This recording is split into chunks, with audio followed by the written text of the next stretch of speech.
자, 방금 어디까지 했죠?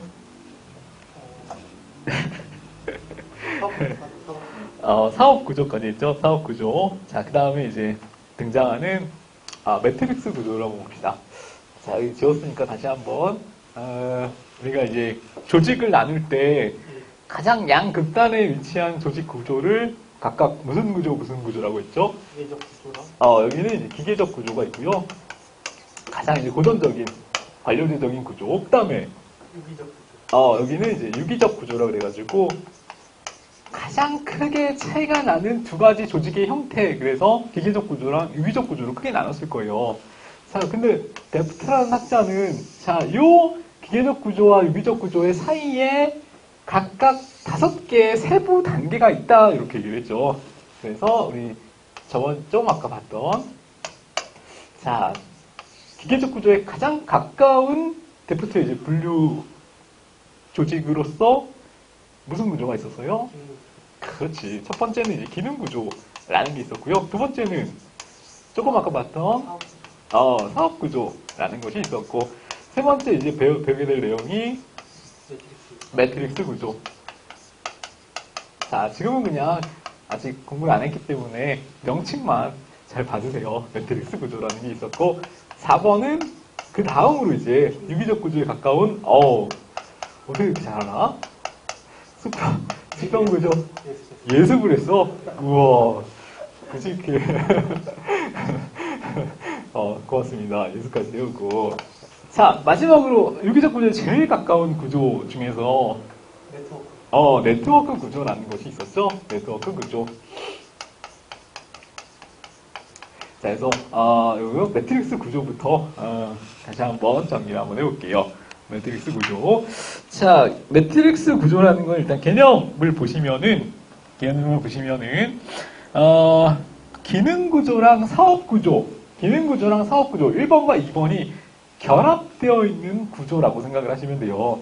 기능 구조는 어땠어요? 기능 구조는 장이 있고, 기관에 장이 있고, 그 안에 기능이 이제 기능별로 나눠서 들어가 있는 형태였잖아요. 그래서 인사, 그다음에 예산, 제조, 이런 각각의 이제 기능들이 각각의 부서별로, 기능 단위 부서별로 이렇게 장 안에 소속되어 있는 형태를 무슨 구조? 기능 구조라고 했죠. 그래서 얘는 이제 장을 기반으로 해서, 장을 수장으로 해서 수직적 구조를 이루고 있다. 이렇게 했었잖아요. 자, 근데, 반면에 사업 구조는 생산물을 기준으로 해서 생산물 1, 그 다음에 생산물 2, 이런 단위가 있으면은 이 안에 이제 각각의 기능 구조들이 포함이 되어 있는 형태였잖아. 그래서 이렇게 인사, 예산, 제조. 얘네들이 각각 들어가 있어서 얘네 생산물을 만들기 위해서 각각의 기능들이 이제 활용되는 형태였고, 그 다음에 그 생산물, 다른 또 생산물을 만들기 위해서도 또 각각의 기능들이 이렇게 들어가 있고, 인사, 예산, 그 다음에 제조, 이런 내용들이 들어가 있고. 자, 그래서,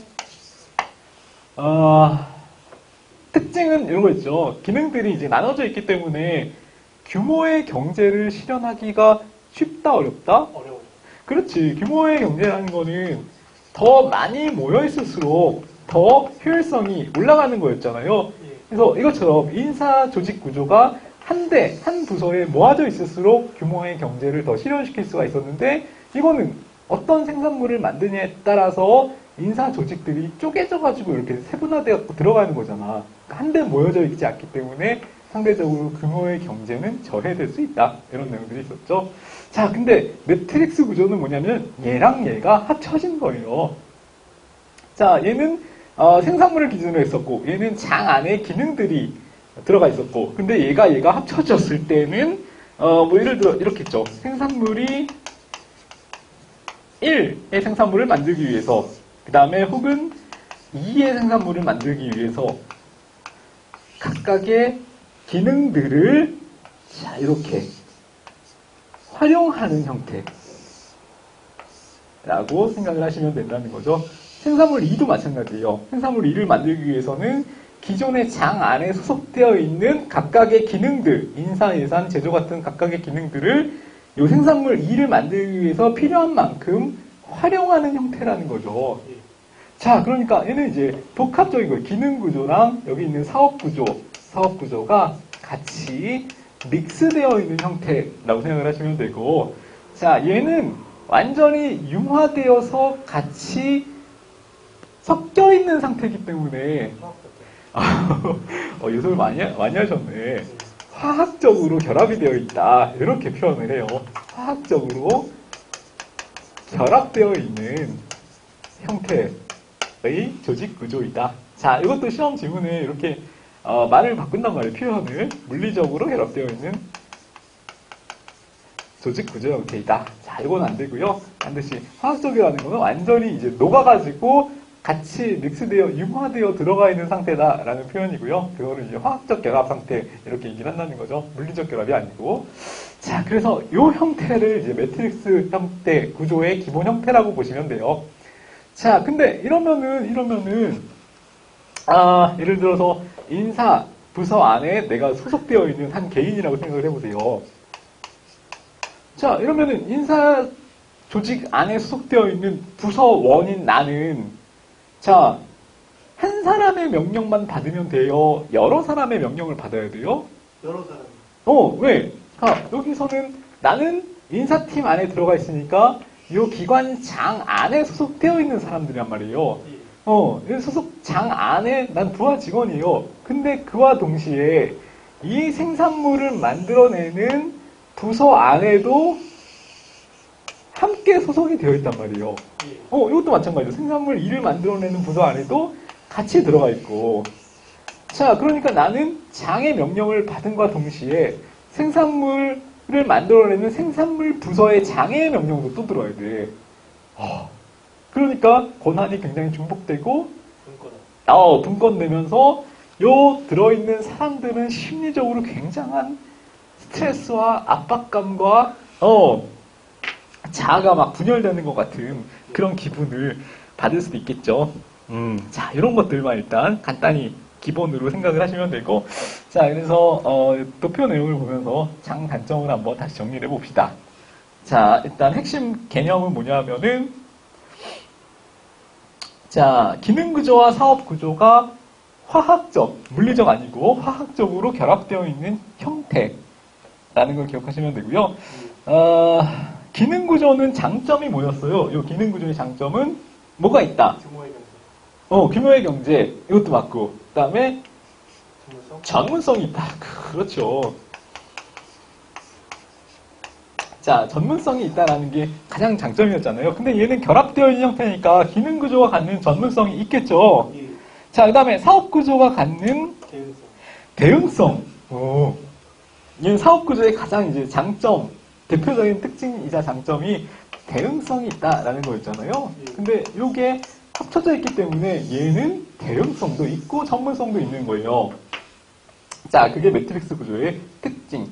기능 구조의 장점인 전문성과 혹은 규모의 경제와 사업 구조가 갖는 그때그때 생산물을 만들어내기 위해서 즉각적으로 대처할 수 있다라는 대응성이 합쳐져 있기 때문에 전문성도 있고 대응성도 있는 거야, 매트릭스 구조는. 좋은 거예요, 좋은 거. 둘 다의 장점을 결합시켜 놓은 거란 말이죠. 자, 그래서 얘는 이원적 권한 체계를 갖는 조직 구조. 이원적 권한 체계를 갖는 조직 구조. 자, 이렇게 이해하셔야 돼요. 일원적 아니고 이원적. 인사 기능을 하면서 생산물을 만들어냈는데도 기여를 한다. 그래서 두 가지 역할을 다 한다. 이원적 체계. 이렇게 생각을 하시면 되죠. 자, 그래서 장점은 환경 변화에 신속하게 대처할 수 있다. 이 사업 구조의 대응성이라는 장점을 갖고 있으니까 대처할 수가 있고, 자, 그 다음에 조직원은 한 가지 업무만 하는 거예요. 여러 가지 업무를 같이 동시에 맡는 거예요. 여러 가지. 여러 가지 업무 과정에 참여하니까 오히려 조직원들은 능력 개발을 하기가 좋아요, 어려워요? 좋아요. 그렇지. 인사팀의 기본 업무만 하는데 기능 구조에서는 여기까지만 하는데 인사팀 기본 업무만 하고, 그 다음에 기능 사업 구조에서는 요 생산물 1을 만들어내기 위한 업무만 하는데, 자, 여기서는 다 한다는 거죠. 기본 업무도 하고 생산물 1을 만들 때도 일을 하고 생산물 일을 만들 때도 투입이 되기 때문에 여러 가지의 직무를 다 경험할 수가 있기 때문에 이 사람의 능력은 더 제고될 가능성이 있다라는 거죠. 자, 인건비. 자, 이거는 인적 자원을 굉장히 어떻게 보면 효율적으로 낭비 없이 사용을 하는 거잖아요. 그러면은 조직 전체 입장에서는 뭐가 굳어요? 인건비가 없어요. 인건비가 굳어요. 그래서 인건비를 절감하는데 굉장히 유리한 제도라는 거죠. 기능 구조적으로도 써먹고 사업 구조적으로도 써먹고 한 사람이 여러 가지 역할을 하면서 2중, 3중으로 일을 하기 때문에 일 자체에 대한 부담은 늘어나지만 조직 입장에서는 다방면으로 써먹을 수가 있기 때문에 인건비는 굉장히 굳는다는 거죠. 굉장히 어떻게 조직적으로 보면은 조직 차원에서 입장에서 보면은 굉장히 좋은 제도예요. 자, 근데 단점은 뭐예요? 아까 얘기했던 자, 명령이 개통이 여러 개예요. 명령 개통이 여러 개이기 때문에 자기 역할이 뭐지? 라는 어떤 정체성의 혼란을 일으킬 수가 있어. 나는 과연 어디에 소속되어 있는가? 이렇게. 나는 이 장의 말을 들어야 되느냐? 생산물 부서 장의 말을 들어야 되느냐? 라는 어떤 역할 갈등 때문에 정신적인 좌절, 스트레스, 혼란 같은 게 올 수 있다는 거죠. 자, 그 다음에 두 번째도 마찬가지 맥락이에요. 소속감이 결여되어 있다는 느낌을 받는다. 나는 어디 소속인지 모르겠는 거예요. 그래서 지휘 계통이 다원화되기 때문에 실제로 이 계통의 수직적인 계통과 이 수평적인 계통이 서로 갈등을 일으켰을 때 이거를 조정하기가 굉장히 어렵다는 거예요. 이 장의 권한과 생산물 장의 권한이 같이 이제 부딪혔을 때, 충돌했을 때, 누가 더 많은 권한을 가져와야 될지 역할 간의 갈등 때문에 이거를 조정하기가 굉장히 어려워. 자, 그 다음에 결정에 있어서 시간이 많이 소요된다. 라는 것도 마찬가지죠. 자, 복합적인 구조를 갖고 있기 때문에 이중적인 권한 구조를 갖고 있기 때문에 갈등이 나타났을 때 해결이 안 된다는 거예요. 대화의 시간만 굉장히 늘어나고 회의의 어떤 결정이 잘 이루어지지 않는다라는 거죠. 자, 관리 계층이 증가한다는 것도 마찬가지죠. 상관이 여러 명이야. 관리하는 사람이 아이고. 자, 관리하는 사람이 여러 명이에요. 자, 그러니까 관리 계층은 늘어나고 소속되어 있는 소속 계층은 그대로고 관리 계층이 더 늘어난다는 거죠. 그러니까 인원은 증가시켜주지 않으면서 이래라 저래라 하는 사람만 늘어난다는 거예요. 일은 2중, 3중으로 늘어나고 간섭하는 사람은 많아지는데 정작 직원은 많아지지 않으니까 이건 완전히 샌드위치, 최악이에요, 최악. 자, 그래서 이런 내용들이 있고요. 권력 투쟁과 갈등이 발생할 수 있다. 이 수평적 기능 구조랑 수평적 사업 구조랑 수직적 기능 구조 사이에서 권력 다툼이 있을 수 있다. 이 장과 이 사업 부서 장의 권력 다툼이 있을 수 있다. 그 경우에 조정이 용이하지가 않다라는 게 특징이죠. 자, 그 다음에 수평 구조라 그래가지고요. 다른 말로는 이제 팀제라고도 하는 수평 구조예요. 자, 이거는 이제 기계적 구조와 유기적 구조 사이에 있으면서 매트릭스 구조보다도 좀 더 유기적 구조에 가까운 구조. 그거를 수평 구조 내지는 팀제 이렇게 얘기를 한다는 거죠. 수평 구조 내지 팀제.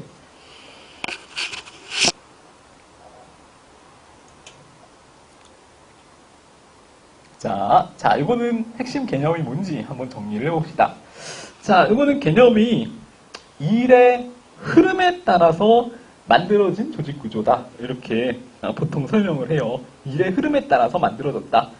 자, 그래서 아까 이거는 생산물을 만들기 위해서 거의 이제 고정적으로 결합되어 있는 구조였잖아요. 근데 이거는 뭐냐면은 각각 거의 유사해요. 거의 매트릭스 구조랑 구성은 유사한데 구조는 유사한데 자, 이거는 어떤 그때그때 단기적인 업무를 수행하기 위해서 여기서 이 팀이라는 개념으로 예산에서 제조해서 각각 필요한 인원을 가지고 차출하는 방식으로 조직되어 있는 하나의 어떤 팀 조직이라는 거죠. 우리 그 대학교 다닐 때 팀 과제 같은 거 하잖아요. 그런 거를 생각하시면 편해요. 자, 그래서 팀이 딱 구성이 되고 각자 자기가 맡은 분야가 있으니까 그걸 가지고 각각 이제 팀 안에서 그 역할만 하면 되더라는 거죠.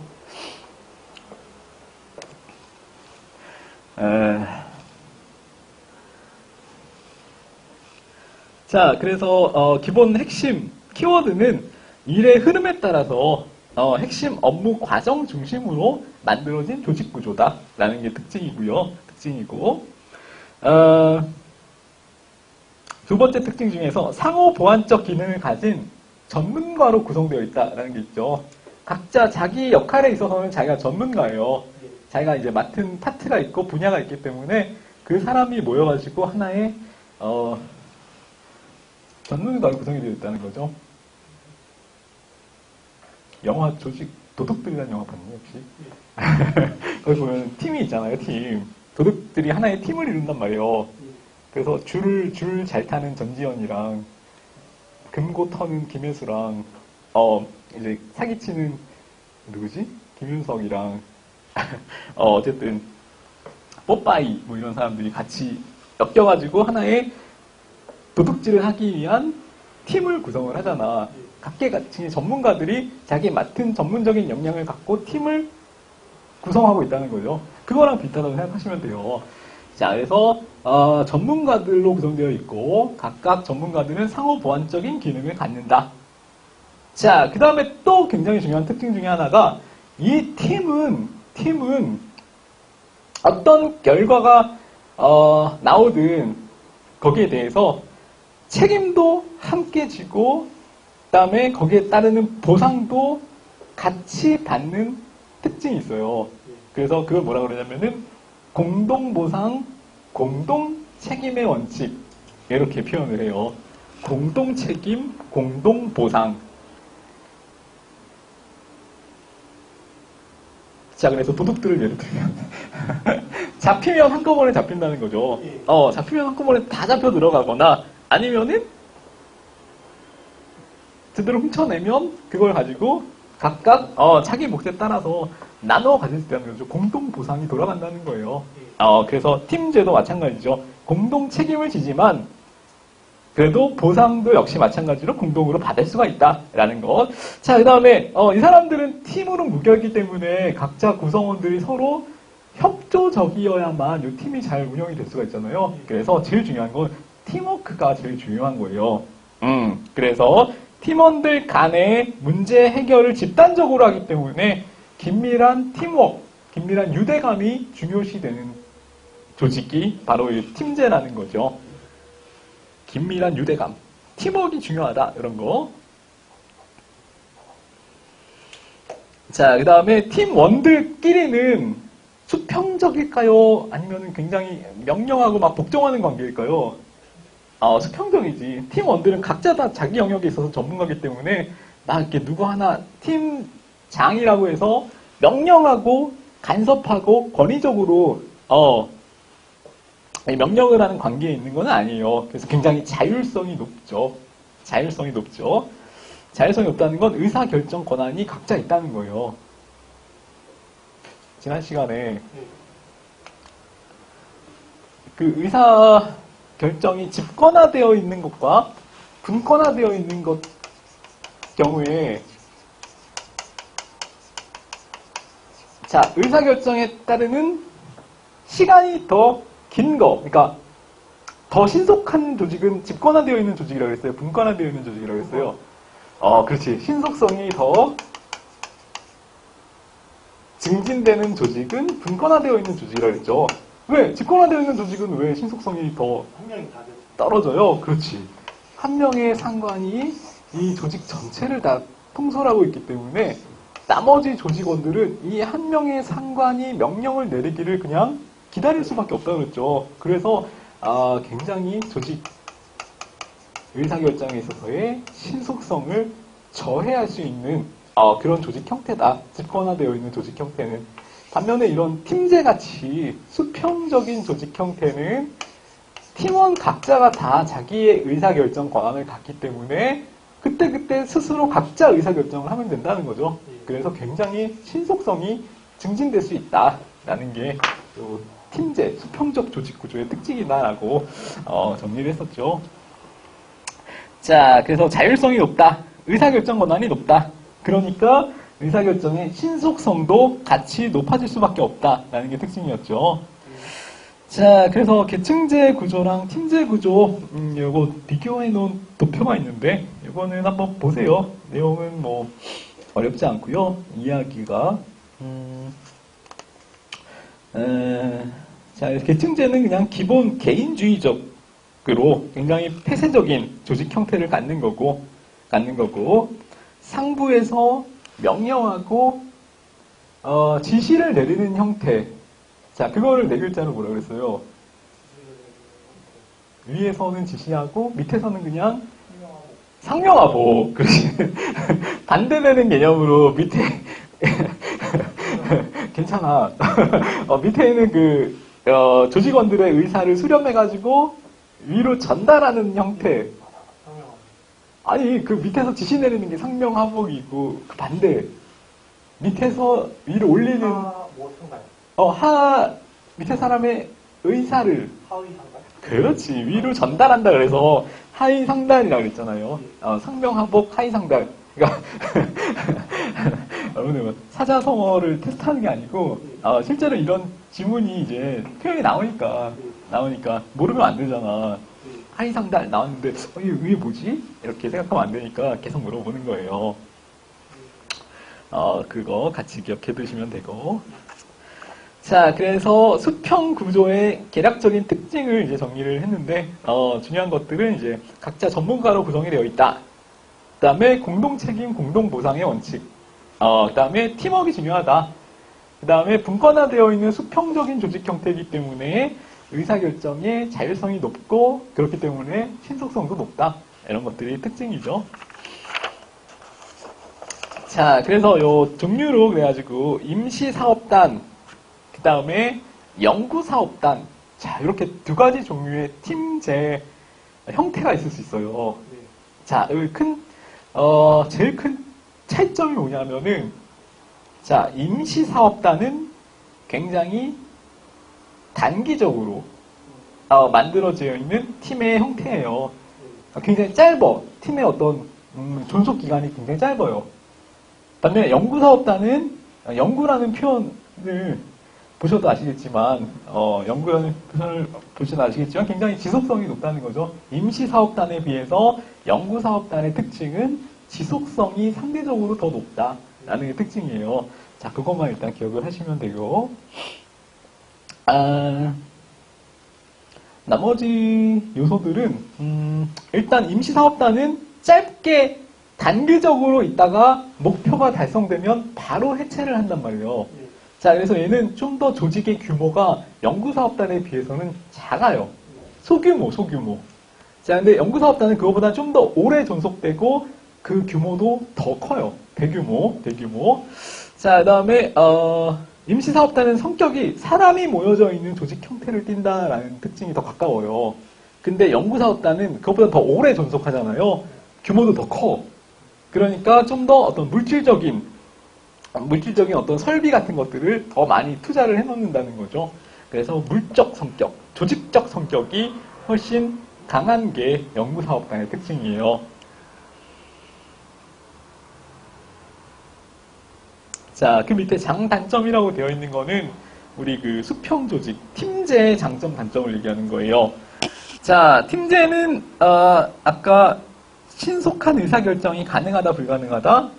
팀제는 신속한 의사결정이 가능해요. 가능하다. 수평이기 때문에, 수직이기 때문에. 수평이기 때문에. 자, 그 다음에 공동 업무를 수행한다라는 거 했었죠. 공동 업무를 수행한다. 그래서 공동 보상, 공동 책임. 그래서 팀워크가 굉장히 중요하다라는 거 했었고. 자, 반면에 단점도 같이 알아두셔야 돼요. 단점. 자, 수평적 조직, 팀제 조직은, 그러니까 업무 분장이라고 그러죠. 업무가 이렇게 나눠져 있는 거. 업무 분장이 명확할까요? 명확하지 않을까요? 가장 명확하지 않아요. 그래서 참여하는 사람들은 더 열정적으로 참여할 수가 있고, 오히려 참여 안 하는 사람들은 그렇지. 무임승차할 우려가 있다라는 게 팀제의 특징이에요. 자, 그것도 시험에 많이 나오니까 알아두세요. 업무의 명확성이 떨어지기 때문에 업무가 명확히 나눠져 있지, 분장되어 있지 않기 때문에 더러 열심히 안 하는, 그리고 보상만 같이 누리려고 하는 무임승차자가 발생할 우려가 있다. 자, 이걸 다른 말로 뭐라 그러냐면은 업무의 공동화, 이렇게도 표현을 해요. 실제로 업무가 없다, 이렇게. 자, 무임승차자가 있을 수 있다라는 거는 다른 말로 또 업무의 공동화라는 거 이렇게 비어있다라는 거잖아요. 공동화가 발생될 우려가 있다. 자, 그 다음에 업무가 그때그때 자꾸 바뀐다라는 거죠. 업무의 가변성으로 인해서 구성원들이 굉장히 불안해. 갈등이 나타날 수 있어. 이런 것들이죠. 고정적인 업무만 하면 굉장히 마음이 안정적이잖아. 이때는 이렇게 하고, 이때는 휴가를 써야지. 뭐 이렇게 생각할 수도 있는데, 언제 어떤 일이 떨어질지 모르니까 굉장히 불안해요. 그게 이제 팀제의 단점이고요.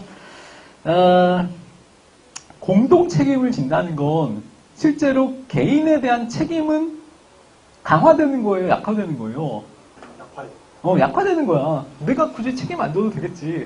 어차피 뭐 다 나눠서 책임지는 건데 이렇게 생각할 우려가 있다는 거죠. 그래서 개인적 차원의 책임성은 약화된다. 공동 책임이 늘어나면 늘어날수록 개인 책임은 줄어드는 거예요. 그런 특징이 있고요. 자, 단기적, 근시안적인, 어차피 조금 있으면 해체할 텐데, 단기적인, 근시안적인 안목을 갖게 된다. 그 다음에 법정 업무가 명확할 때는 적용하기가 쉬울까요? 어려울까요? 팀제는? 어렵죠. 그렇지. 업무 분장이 더 명확할 때는 오히려 이 팀제를 활용하기가 어려워요. 자, 그런 특징이 있죠. 자, 그 다음에, 이거 굉장히 중요하죠. 네트워크 구조. 네트워크 구조를 한번 봅시다. 네트워크 구조. 자, 네트워크 구조는, 자, 앞서 배웠던 이제 4가지 조직보다도 훨씬 더 유기적 구조 형태에 가까운 거예요. 훨씬 더 유기적 구조 쪽에 더 치우쳐 있는 구조를 네트워크 구조.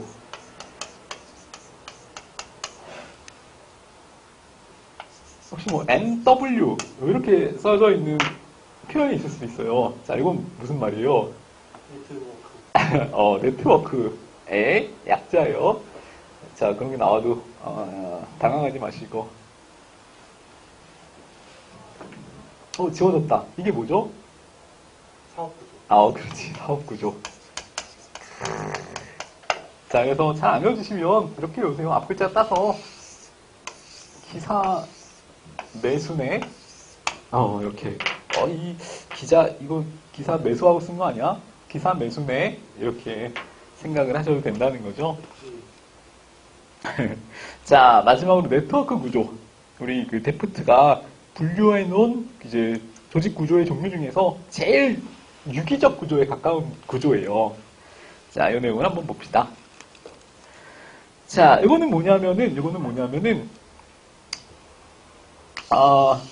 조직을 굳이 크게 만들지 않겠다라는 거예요. 자, 조직을 크게 만들지 않고요. 조직은 대량으로 간소화하는 거예요. 그래서 핵심 조직이라는 것만 만들어 놓고 나머지는 다 어떻게 하냐면은 그냥 외주 주는 거예요. 외주. 아웃소싱 이렇게. 자, 그래서 실제로 내 조직의 기본 조직은 굉장히 작고 간소해요. 반면에 다른 기능들은 이렇게 약간 위성처럼 각각의 조직들을 다른 외부 업체에 아웃소싱을, 외주를 줘서 그 업무를 이제 수행을 하게 하는 거죠. 인력 같은 것들을 이제 파견을 한다든지, 아니면 운송만 따로, 택배 같은 것들을 따로 맡긴다든지, 아니면 제조, 공장 같은 것들을 또 이렇게 인력 외부, 인도나 뭐 중국 같은 데 공장을 이렇게 설치해 놓는다든지 이런 식으로 맡겨놓고요. 자, 우리는 그럼 뭐만 갖겠다? 핵심 조직, 뭐 기획 업무 아니면은 요 나머지 이제 기능들을 조정하는 업무 이런 것들만 갖겠다 라는 게 네트워크 구조의 어떤 기본 맥락이에요. 조직은 최대한 축소, 그래서 핵심 조직만 남겨놓자. 그리고 나머지는 그냥 전략적으로 다른 외부 업체에 외주를 주자, 아웃소싱을 하자 라는 방식으로 만들어진 조직 형태가 네트워크 조직 구조라는 거죠. 자, 근데 옛날에는 네트워크 조직이라는 게 있었어요, 없었어요? 없었죠. 자, 근데 요즘 들어서 네트워크 구조라는 게 만들어질 수 있었던 가장 큰 배경은 뭐겠어요? IT 기술 그렇지, 맞아. 정보통신 기술이 발달이 됐기 때문에, 자, 요 덕에 바로 요 네트워크 조직이라는 조직 자체도 만들어질 수가 있었던 거예요. 왜냐면, 보통 이제 핵심 조직이라는 거는, 뭐 선진국에 예를 들어서 뭐, 미국의 대자본 집단에서 핵심 조직을 미국에 갖고 있는데, 예를 들어 인력이 싼 뭐 인도나 파키스탄, 중국 뭐 이런 데에다가 제조 공장을 만들어 놓는다는 거죠. 그러면은 이들이 제대로 일을 하고 있는지 감시를 해야 될 필요성이 있잖아요. 그때는 이 IT 기술을 활용해서 각종 CCTV 아니면은 뭐 전자회의, 화상회의 이런 것들을 통해서 요 인력들이 제대로 운영돼서 업무 수행을 하고 있는지를 감시할 수가 있어야 되는데 그게 IT 기술이 발달됨으로 해서 가능해졌다는 거죠. 자, 그래서 네트워크 조직이라는 건 이제 가장 최근에 등장한 조직의 형태인데 그거는 기본적으로 이제 IT 기술이 발달했다라는 또 기술적인, 테크놀로지적인 배경이 있었기 때문에 이런 조직 형태가 만들어질 수 있었다는 거예요. 자, 요거를 배경까지도 같이 기억을 해두실 필요가 있죠. 자, 그래서 개념 자체는 어렵지 않아요. 자, 의의는 뭐냐면은 자, 조직이 모든 기능을 이제는 수행할 필요가 없다. 우리는 뭐만, 핵심 자원만, 핵심 역량만 보유하고 나머지는 그냥 다른 조직에 이관하면 된다. 그래서 뭐 그런 것도 있죠. 방송국의 드라마 같은 거 옛날에는 다 각 방송국에서 다 돈을 대가지고 제작을 했잖아. 촬영도 하고 편집도 하고 했는데 요새는 그런 게 없죠. 외주 제작이라 그래가지고 다 밖에 프로덕션에서 만들어서 그걸 사오기만 하잖아. 방송국은 그냥 그거 편성권만 갖고. 그래서 그런 형태가 방송국에서 드라마를 제작하는 것도 이런 형태가 만들어진다는 거죠. 옛날에는 아는 씨는 아직 어려서 모르. 옛날에는 그 소속 가수가 있었어. 예를 들면은 MBC 소속 가수, MBC 소속 개그맨 이런 사람들이 있었단 말이에요. 자, 근데 그래서 각각 방송국에서 개그맨을 뽑았어. 자기가 다 운영을 했던 거죠. 근데 지금은 그렇지 않잖아요. 연예기획사 같은 것들이 있으니까 그걸 통해서 필요한 인력을 그때그때 충원하면 돼. 계약을 통해서 사오면 된단 말이에요. 자, 그거랑 같은 맥락이에요. 자, 이런 조직의 형태는 핵심 조직만 갖고 나머지는 그냥 외부에 맡기겠다. 이런 거죠. 자, 그래서 특징 몇 가지만 같이 또 정리를 해볼게요. 자, 이런 조직 형태는 안정적인 환경에 필요한 조직일까요? 아니면 자꾸 바뀌는 유동적인 환경에서 필요한 조직일까요? 유동적인 환경에서 필요하겠죠. 어떻게 바뀔지 모르니까. 조직도, 그치. 그에 따라서 간소화하고, 필요할 때, 그때그때 필요한 것만 이렇게 계약해가지고 뽑아다 쓰는 형태로 만들어지면 편하잖아요. 자, 그 다음에, 초경쟁사회, 정보통신기술의 발전이 배경이 됐다라는 거는, 이해하실 수 있죠? 아까 설명드렸고. 초경쟁 사회에서 전략적 공생. 자, 이 업체랑 지금 이 핵심 조직, 이 회사는 자, 어떻게 하고 있는 거예요? 전략적으로 같이 살아남기 위해서 공생하는 관계예요. 자, 그래서 서로 윈윈하는 관계에 있다는 거죠. 누구 하나가 더 득을 보는 관계에 있는 게 아니라 살아남기 위해서 변화하는 환경에 대처하기 위해서 이 업체들은 각각 계약을 통해서 공생하는 관계에 있는 거예요. 자, 기본 원리 이런 것들은 뭐 어렵지 않죠. 집권화와 분권화의 조화 이런 표현도 있을 수 있는데 자, 집권화와 분권화의 조화. 자, 핵심 역량이 여기에 모여 있다는 측면에서는 집권화죠. 근데 얘네들이 다 기능별로 나뉘어져서 외부 업체에 외주가 들어가 있다는 점에서는 분권화. 그래서 집권화적인 측면과 분권화적인 측면이 같이 있는 거예요. 요 네트워크 조직 자체가. 자, 그 다음에 임시 조직적인 특징도 갖는다. 라는 것도 마찬가지죠. 이 조직은 전략적으로 공생하는 기구이긴 하지만, 조직이긴 하지만 굉장히 임시적이에요, 임시적. 언제 바뀔지 몰라. 그래서 운송이라는 건 굉장히 업체가 여러 개 업체가 있을 수 있으니까 그 중에서 내가 어떤 업체를 선정하느냐에 따라서 그때 요 조직 거래 상대방이 바뀔 수 있다는 거죠. 그래서 굉장히 임시적인 이 관계를 형성하는 게 네트워크 조직의 특징이에요. 영구적이지 않아 절대. 자, 그래서 장점과 단점을 간단히 정리하시면, 자, 네트워크 조직의 가장 큰 장점이자 필요성, 환경 변화에 대응할 수 있다. 신축적으로 대응할 수 있다. 환경이 어떻게 바뀌어도 신축적으로 그때그때 대응할 수가 있는 거예요. 자, 예를 들어 뭐 중국이 인건비가 비싸졌어. 그러면은 중국 안 하고 인도로 공장 옮기면 돼. 이런 식으로 환경이 바뀌어도 그때그때 전략적으로 대응할 수가 있다는 거고요. 조직은 커져요? 간소화되져요? 슬림화되고 간소화되고 라는 특징이 있고. 자, 근데 이렇게 조직을 운영하면 전체 조직을 한꺼번에 통합하기가 쉬울까요? 어려울까요? 왜? 다른 건 임시적인 관계라서? 그렇지. 임시적인 관계고 얘는 그냥 전략적으로 공생하는 관계지 여기에 소속되어 있는 관계가 아니잖아요. 자, 그래서 이 조직을 관리하기도 굉장히 어렵고 이 밖에 있는 조직원들은 이 조직에 대해서 소속감이 있을까요? 없을까요? 없어요. 그렇지. 소속감이 없어. 자, 그래서 조직 관리상 통합하기 어렵다는 특징을 갖는다라는 게 특징이에요. 통합이 안 돼. 자, 그래서 조직 간의 조직 충성심이나 조직 몰입감이 약화된다, 떨어진다라는 거죠. 라는 게 떨어진다라는 거.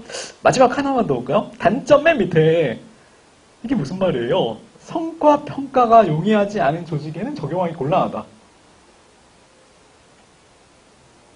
생각을 좀 해야 되는데. 외주주기가요? 외주 주기가 힘들어요. 왜? 성과평가가 힘드니까? 그렇지. 얘가 성과가 없으면은 네. 어느 업체가 더 지금 일을 잘하고 있는지 모르잖아. 그러니까 얘는 분명히 더 잘하는 업체랑 전략적으로 공생하려고 하는 건데 어느 업체가 더 일을 잘하는지 모르니까 어떤 업체에 맡겨야 될지 기준이 없어진다는 거죠. 그래서 이런 경우에는 성과평가가 용이하지 않은 조직한테는 적용하기가 어렵다. 잘하시네. 자, 일단 네트워크 조직이 굉장히 중요한 조직 중에 하나인데 그걸 잘 정리를 해 두시면 되는 거고요. 자, 뒤에 일단 넘어가시고 시간 관계상 하나만 더 할게요. 미래의 조직 중에서 학습 조직이라는 조직 형태가 있어요. 학습 조직. 학습 조직이에요. 자, 이거는 이제 요 7단계의 조직 안에는 들어가지 않지만 굳이 나누자면은 어디에 훨씬 가까운 조직일까요? 비죠. 여기에 훨씬 가까운 조직이에요. 그래서 여기 이제 이거는 데프트의 분류는 아니기 때문에 요 안에 포함시키지 않지만 보통 이렇게 요 조직 이 스펙트럼에서 보자면은 유기적 구조에 굉장히 가까운 조직 형태이다. 이렇게 생각을 하시면 된다는 거죠. 자, 그래서 이거 하나만 더 한번 정리를 해봅시다. 학습 조직이라는 거는 굉장히 어떤 미래, 사회에 있을 법한 조직이다. 라고 이제 얘기를 해요. 그래서 가장 어떤 유기적인 조직의 형태, 가장 유기적 조직에 가까운 형태, 이걸 이제 얘기하는 개념인데요. 자, 그럼 어떻게 하는 게 학습 조직이냐? 이거예요. 자, 만약에 어떤 문제가 발생했어. 그러면은 그 문제를 해결하기 위해서 그 분야에 대한 조직 구성원들이 굉장히 자발적, 참여적으로 그 분야에 대해서 막 공부를 하는 거야. 그래서 학습을 하면서 서로 지식을 배우고, 창출하고, 획득한 다음에, 그거를 조직원들끼리 서로 공유를 막 해. 그래서 전달하면서 그 문제를 스스로 해결해 나가는 조직. 그런 조직이 있었는데. 일단 굉장히, 이론적인 내용이니까 실제로 이런 조직이 존재하기는 굉장히 어렵지만 미래에는 이런 학습 조직의 형태가 유기적인 조직 형태로 존재할 것이다 이런 거죠. 자, 그래서 구조적으로 문제 해결 능력을 굉장히 중요하게 생각한다. 문제 해결 능력 향상을 굉장히 중요하게 생각한다는 거고요. 자, 그다음에 수평적이고 굉장히 유연하다. 사고가 되게 유연하고 자 이렇게 뭐라 그랬죠? 상의가 상명이 상명하복되는 어떤 수직적인 조직 형태가 아니라 수평적인 조직 형태이기 때문에 굉장히 이제 조직원들이 유연하게 상황에 대처할 수 있다라는 특징을 갖는다는 거죠. 자, 그래서 이때 필요한 리더는 어떤 형태의 리더가 필요하냐면은 같이 공부를 해야 되니까 아니면 공부를 할 수 있도록 유도를 해줘야 되는 거니까 학습형 리더가 필요하다. 이런 표현도 사용을 해요. 학습형 리더가 필요하다. 자, 그 다음에 정보는 각각 서로 공유돼야 되니까 정보 인프라가 구축되어 있어야 한다. 이렇게 또 얘기를 한다는 거죠. 정보 인프라가 구축되어 있어야 되고, 그 다음에 리더는 어떤 학습형 리더가 필요하고, 자, 그 다음에 학습 문화가 굉장히 조성되어 있어야 이런 조직이 이제 운영될 수가 있겠죠. 조직 문화도 형성이 되어 있어야 되고, 구성원들은 네 번째 특징 중에서 구성원들의 권한이 이제 각각 자율적이고 분권화되어 있어야 돼요. 그래야만 이런 형태의 서로 이제 권한이 나눠져 있어야 각자 참여해서 자발적으로 이제 공부하면서 문제를 해결해 나갈 거 아니에요. 자, 그래서 이런 특징들이 있는 게 학습 조직 형태이다라는 거죠. 여기까지 이해되시죠? 자, 그래서 우리 데프트가 주장한 요 7가지 조직 형태 이런 것들을 정리를 했고요. 그 다음에 마지막으로 하나 더 덧붙여서 학습 조직까지 내용을 정리를 했고, 자, 거기 뒤에 보시면은 조직 구조 그래가지고 4개 문제 4개 있을 거예요. 자, 그거 풀고 같이 또 정리를 해보도록 합시다.